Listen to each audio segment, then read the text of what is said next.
باش خوندەکاری منی هێژا ئەس بێبێمەون هەردەم دکێف و خۆشیە دەبن. ئەم بەهەڤرەنە ئیرۆ پرتووکە ڕەفی هەفتە دەرسا حفدەهامە بە شێ چارە دەرسا پێنجای. ئیرۆ مژارامە لەسەر هەستکردنە وڵاتاش خۆمە خاڵی بەرێ ما وانایە خۆی بەرێ سەر هەستکردنێ برەنگێکی گشتی بر هەستکردن چییە؟ چاوە جڤاکە پێش دەخەی چاوە مرۆڤ پێ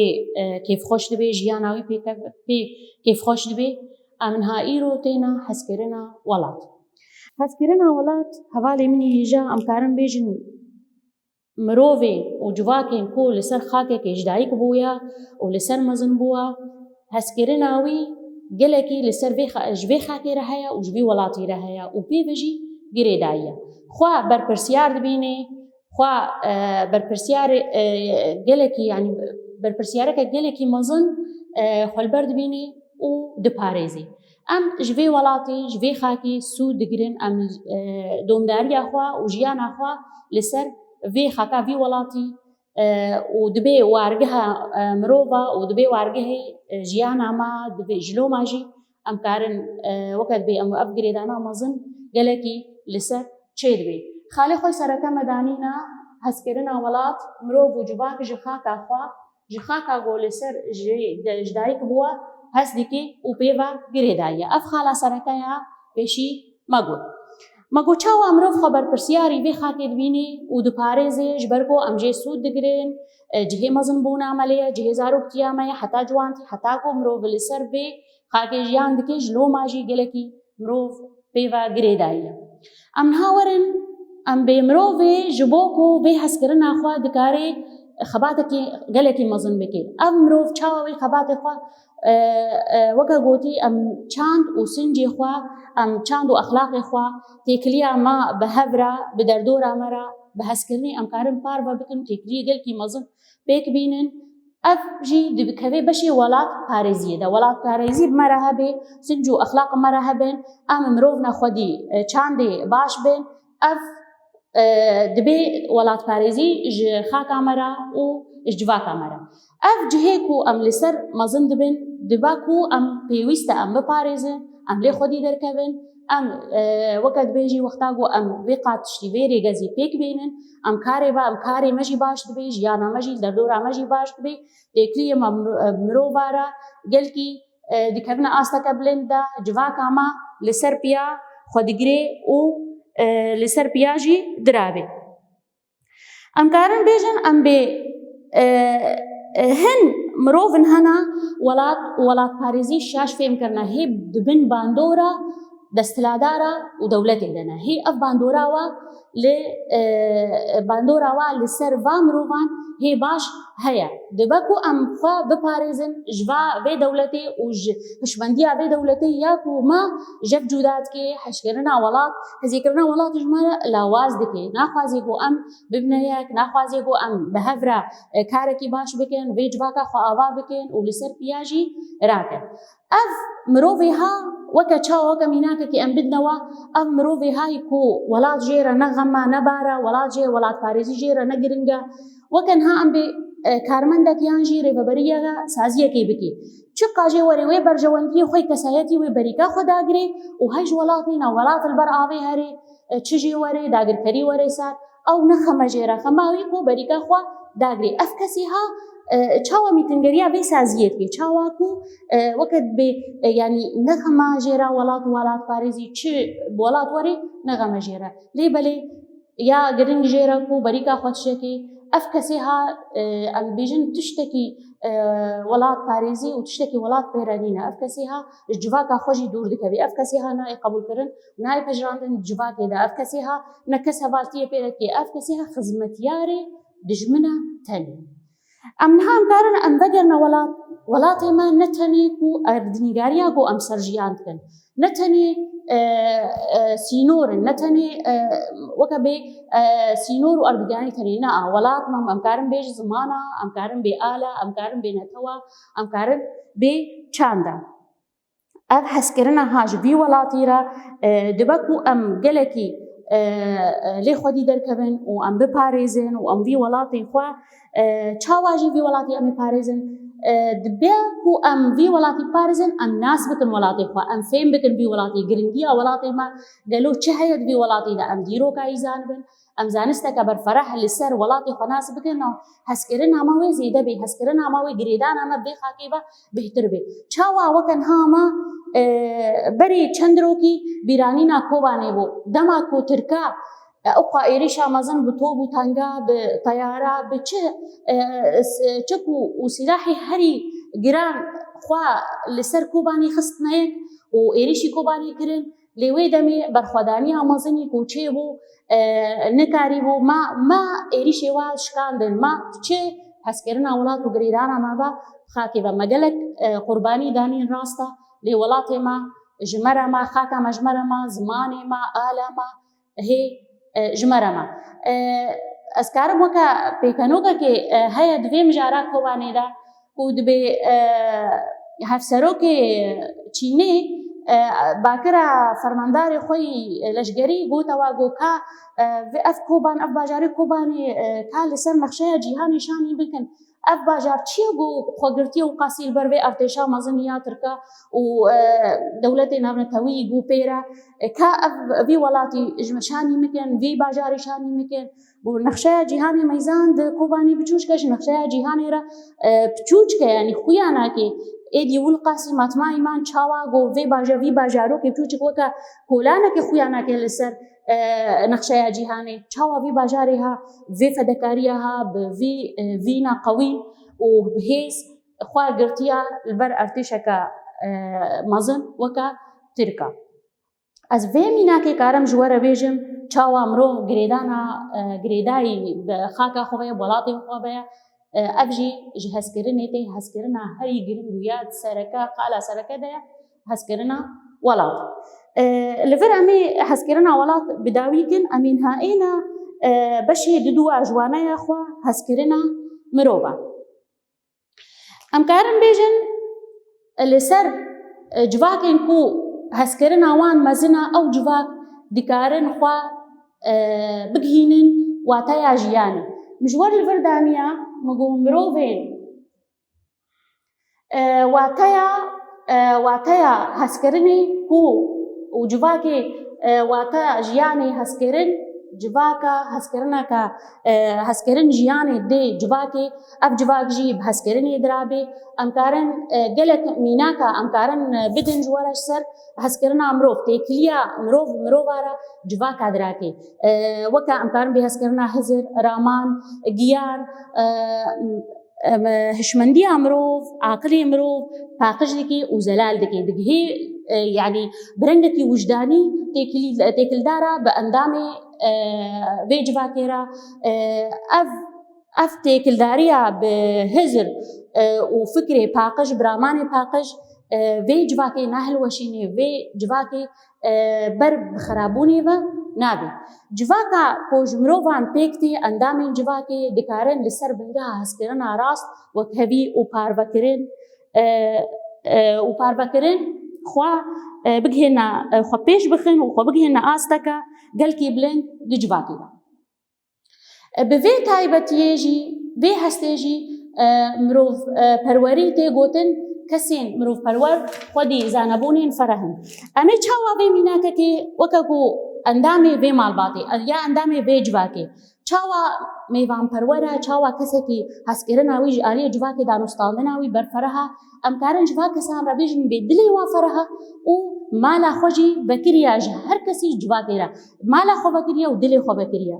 چه پرزگریک چه دبن پرزگریک گلیری یانجی ای کولاناوی یانجی ای کومیناوی یانجی ای ده هرماوی لاتین جنبی با کسی ها دل فرا مالی خو بکرنا با پرزگریکا جوارا چار سر دکن تیکلیا و بهر نتویرا و کبیا تشتی خو بهبرا پارفت کرد تا ازی و جهاجزی دورن اف کسی های میوان پرور اف کسی ها کو جواکا پیش خن اف کسن بخوا کو جداهی ناخننا بغلادا چنه توبه الباري وكهبا ام جواكا سارا ام بيجن فاكا سا جواكا ايمان پیش دكبن و ام بخوا جواكا خوا لسر پیاد راكن ام كارن بي جه هر مروفكي را بآوایەکی وەک هەف و نزیکتیە دکێ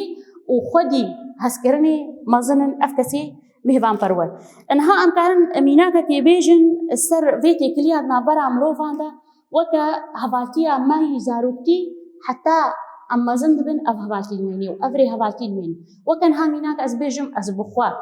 ku hevalê min hêj dema di refeyekî ya di duwaya siya heya niha roja me îro jî em bi hev re têkildarin, em çine malê hev, em çine jejnê hev, em li hev dû dipirsin, em serdana hev dû dikin. Ev jî weke heta roja îro li nav me de dimênî û hevaltiya rast pêş dixê. Em karin em bê kesê ku ji va nirxên civakî yan jî ji va nirx û sincên civakî dûr in, ew kes nikare weke vî kesê mêvanperwer, kesê ku dilê xwe mala xwe vekiriye ji xelkê re û pirsgirêkê wa çareser bike, ev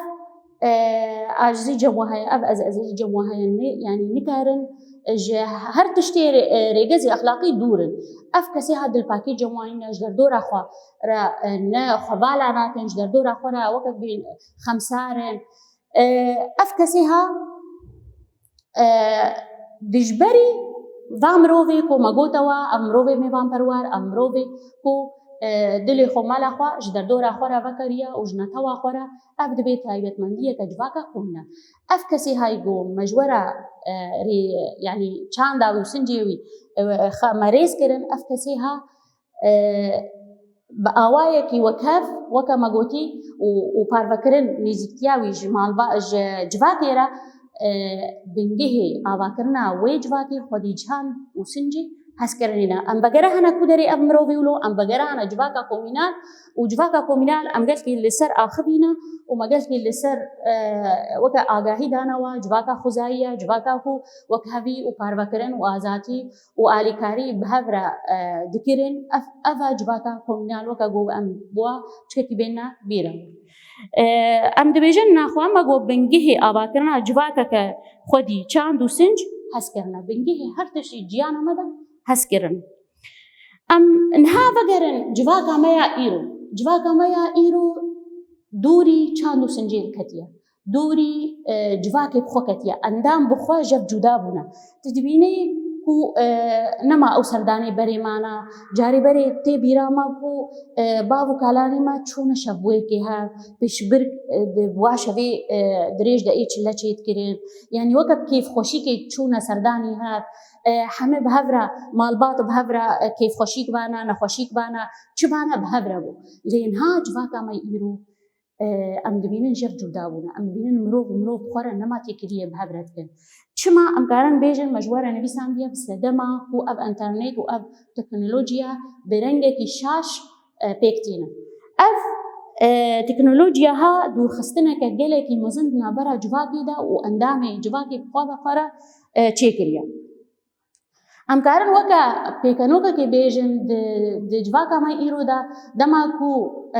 di kes rex hevdûr û niştine bi hev re naaxivin, tu dibînî ser WhatsAppê ji hev re diştexilin, tiştê daxwazî wa bi hev hebin weke pêkenokê hebe. Bi hev re ne li hev cem hev rû niştîne lê ser WhatsAppê ji hev re dişînin ka tu çi dikî, ka tê çi vexwê ka. û yan jî got niha em çine çi malê kî ji va civaka me îro got em çine kûja malê serdan dikin, em hêna em dikevine malê de em bêka internetê ji min re vekin, fonê ji min re vekin ji bo ez bikevim internetê de. Wisa nabe, wisa civak jev dûr dikeve. Weke tecrîdekê li ser mirovahiyê ye. Yani ev mirovê ha weke dibe tiştek li dora xwe çê dike got tenê bê dikevî tecrîdê de. Yani dûrî malbatê dikeve, dûrî civakê dikeve, dûrî xwendinê dikeve, dûrî her û her mijûle vê fonê, vê interfonê û bi vê internetê û va WhatsApp'a û vê Facebookê û vê Messengerê ve ev tiştê teknolojiya dibe ku em bi rengekî rast pêk bînin, ne bi rengekî şaş got em pêk tînin. Divê em xwe ji va hewldana rizgar bikin. Divê em civaka xwe êdî hêdî vegerîne, civaka komînalî berê ku rêgezên exlaqî û rêgezên sincî gelkî baş tê de hebûn. Divê di nava gelan de weke gotî divê di nava gelan de em vê çanda cihkariyên olî, reng û njad û ziman em وەکە بەرێ چاوا جوواکەمە خۆش بوو چاوا جوواکەمە پێش دیکەت ڕۆژ برۆژ کەسێ جوواکێدا تێکلیاوە بە هەبرا هەبوو تێکلیاوە خۆرت بوو دەبێ ئەم خۆرزگارکن لە ژوەقە تشتێ شاشی لە ئەنتەرنێتدا ئەم نابێژن ئەم سوودجێ دەگرن سوودی هەری مەزن ئەم جێ دەگرن لێما ئەف تشتی هاشاش فێم کردیا و ئەم نزیکتیە لە تەکنۆلۆژیا تەکنیکێتکن برەنگەکی شاش ئەمنها ئەمکارن بێنە بەشا خۆی سیەمی هەستکردنا گەل ئەم دەست بکەن هەستکردنا گەل دیرۆکە مرۆڤاهیە هەیە ڕۆژامە ئیرۆ ئەمکارن بێ جوواک و گەلێن جوور بجوور لەسەر بنگێ هەستکردنی دانوستاندنی بە هەبرە ژیانە هەبەش بە هەبرە دەکردن و ژیانە خۆ برەنگێکی خۆش و بەدە و بە هەبرە پاربەتکردن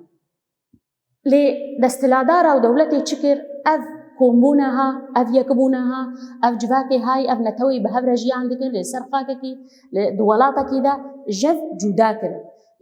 نەتخواستن یەکیتیکێ چێکی نەتخواستن بۆ ئەف جوواکی ها بە هەبرە بە تێکلدار بن و دانوستاندن بن و هەستکردن بن و دەوڵەتە و وا دەستلادارە ئەف جوواک ژەف جودا کردن برەنگێکی وەکە دەبێ هەستکردن ژێرا کرد چاندا وێ دوورخست ژێ زمانێ وێ دوورخست ژنەتەوا وێ دوورخست ئەف بە وی ڕەنگی ئەمژی کردنە بن خزمەتکاریە دەستلادارەدا وما وا چت خواست بۆ جوواکێ وەرێ خواستن ژوارەش بۆی بەرژەوەندیە خوا مەژوارە ئەفتشت مخابن ما پێک ئانینە ما ئەفتشتیها ئەم دباک و ئەم پێویستە و ئەم بەگەرن دانوستاننا خۆ هەبرا ئەم بەگەرن کۆمبوونا خۆ هەبرا ئەم بەگەرنە کو ئەم ببنە یەک لە دژی دژمنە لە دژی هەر داگیرکەرێک و تێنە سەر vê civakê. Em karin bêjin em bê ev nexweşiyê gelekî mezin civakê de derdixê. Civaka me êdî dibe ne tendurist, civaka me êdî ji her tiştê baş û sinc û çand dûr dikeve. Ev kesî ha got em kevne bin bandora desthilatdara de رو مدوری چند آمد خیم مدوری اف ریگزین سنجی یین گراموها یین بنر مدوری ویدخن اجبوی ما بخنا من خدمت خدا دجمنیتی مرد کن ایارتی مرد کن دوی اوای کی هسکرنا که گل کی مزن ل گلی خودر کبن لهسکرنا ولاتی خودر کبن لهسکرنا مروان در کبن تاکو ام برنگ کی خوشید ام جیان خو بردوام بکن دوی دناوا گلاندا جهکاری اولی رنگ نجات زمان و چندی نبن هر کس دی خوزای دا خودی مافا وک هوا دوی ام دوری خوزای خونه کم وکم رو ام رو به هفره تیکل دار بن وکم رو ها ام دجمنیاتی هف بکن جواکا ما پیش ناکبین مروف پیش ناکبین ام دکبن اولو بن باندورا و خدمتا دستلادار و دولتی دا دوی وەکە مژوەر گوتی ئەم جوواکە خۆی خوزایی بەگەرن جوواکە کۆمینال کۆ ڕحێ براتیە تێدا هەبوو ڕحێ وەک هەڤیە ڕحێ هەر تشتێ خۆش و هەر تشتێ بە نرخ و هێژا دوێ جوواکێدا هەبوو ئەم کاران لڤر وانایە خۆ بداوی دکن و ئەم پرسێ خۆی نرخاندنی چارەسەر اونها ئەمێ ئێنە پرسێ نرخاندنی ئەمێ چارەسەرکن پرسێمەی نرخاندنی گرێدایی مجارا ما هسکرن دیدو روپلا هفته و دویا داون زانبن حوالی من پرسایه کمین دبی ارکی مروف لهمبری ولاتی وی چیه ام کارن بیجن ام بی خواه بر پرسیار دبینن لهمبری وی ولاتی و دپاریزن و جوالاتی خواه هز دکن و فیری دیروکاوی چانداوی زانستی گریدای وی ولاتی خو فیر دکن جلو ماجی امکان به هسکران آوی دفردا دیتدر دبی جبرکو ولاتی خو دفردا ناز دکی پرساد دویا امکان به کسین مروف پرور چاواتی ناسین مگله کی جورا ها دوانه د شیرو فکر امکان بیجن ام به لهمبری مروف در دور خو هستین دیجیتی نیارتی او دجبناهی ناکی او هسکرنا همو مروفان بنگه دگری افجی برسوایا پرسامی دودوابو پرسامی سیاد به هوا کاراست بتی پارا و یا شاش بتی پاشا نشان بکن پرسامی آد بیجی هسکرنا ولات به ناسینا کەسایەتێرە یا ئەف شاشە ناسینا وڵاتڕەیە پرسا ددوایە بە گەر ji welatê xwe hes nekin nikarin ji bo welat kar jî bikin. Ev jî mamosta em karin bên rast e. Ev jî ji ber ku em hej welatê xwe nekin em nikarin ti karî ji welat re jî bikin. Pirsa ca tevgerên dijî hezkirina gelan bûne sedema ku cudahî û xerabî bikeve nava civakê û gelan de ev jî rast e. Tîba ça hezkirin ya dawiyê pirsa me dawî hezkirin bi hevrebûna gelê me û gelên xwedî nasnameyê din jî jiyana ev jî rast e. Em çi gelî ser vî welatî ser vê xakê em jiyan bikin bi çi netewê re bi çi gelî re divê em ku rêzdariyê jê re bikin û ew jî rêzdariya wê rêzdariyê li me vegerênî ev jî rast e. El vê pirsê me nerxandinê bi dawî dibin ez bi hêvî ma hûn tê gihiştina tê wesûd jê girt ez bi hêvî ma hûn xêr û xweşiyê de bibînin.